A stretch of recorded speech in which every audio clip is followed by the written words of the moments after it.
Magandang umaga po sa ating lahat. Naging ganap na super typhoon ang Bagyong Julian. Kasalukuyan, si Bagyong Julian ay malapit sa may power line, sa may Batanes area. Ang layo ng sentro o mata ng Bagyong Julian ay nasa 205 kilometers west-southwest ng Itbayat, Batanes. Ngayon, ang lakas ng hangin malapit sa gitna nito ay maabot sa 185 kilometers per hour, samantala ang pabugso ng hangin ay nasa 230 kilometers per hour. Mabagal ang pagkilos sa direksyong west-northwestward. Sa forecast track ng Bagyong Julian, inaasa po natin ngayong araw lalabas ng PAR pero sandali lamang itong nasa labas ng Philippine Area of Responsibility. Inaasahan itong papasok ulit pagdating ng Miyerkules. Sa araw ng Miyerkules ng umaga o hapon, maaari po maglandfall ang sentro ng Bagyong Julian sa Taiwan.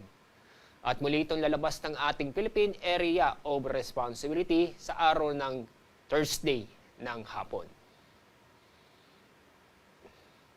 Pagkataas na po ang Tropical Cyclone Signal number 2.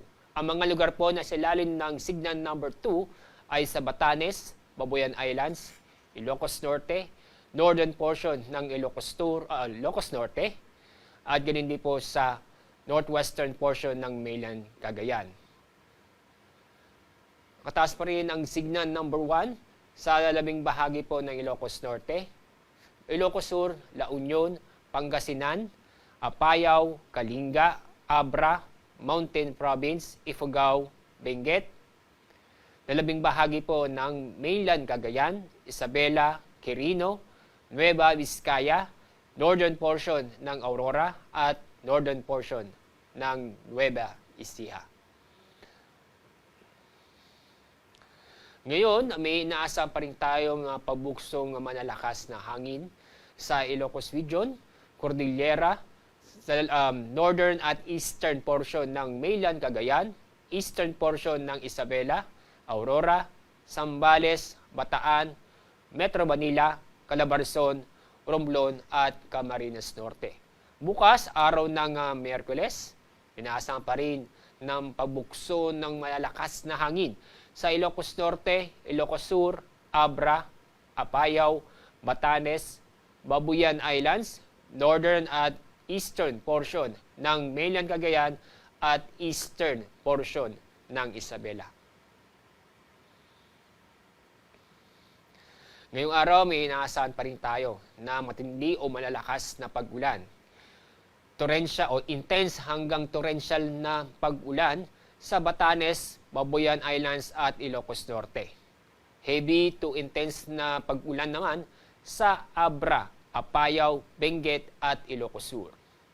Moderate to heavy rains naman sa mainland Cagayan at sa lalabing bahagi ng Cordillera at Ilocos Region.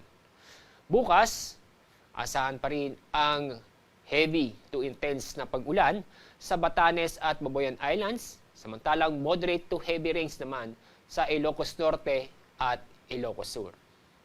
At dahil po dito, patuloy pa rin tayong mag-ingat at maging alerto dahil nandiyan pa rin po ang banta ng pagbaha o pagguho ng lupa.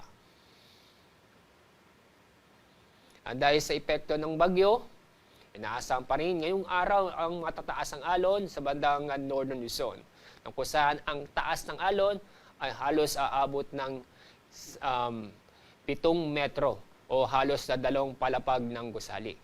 Ang mga lugar pa rin na sa ilalim ng gale warning ay Batanes, Cagayan, kasama ang Babuyan Islands, Ilocos Norte at Ilocos Sur. At dahil dito, bawal pa rin pumalaot ng ating mga kababayan sa mga nabanggit na lugar, lalo na po yung gumagamit ng maliliit na sasakyang pandagat. Yan pong ating update sa binabantayang Bagyong Julian. Mula sa Pag-asa, ako po si Alzar D. Aurelio. Mag-ingat po tayo.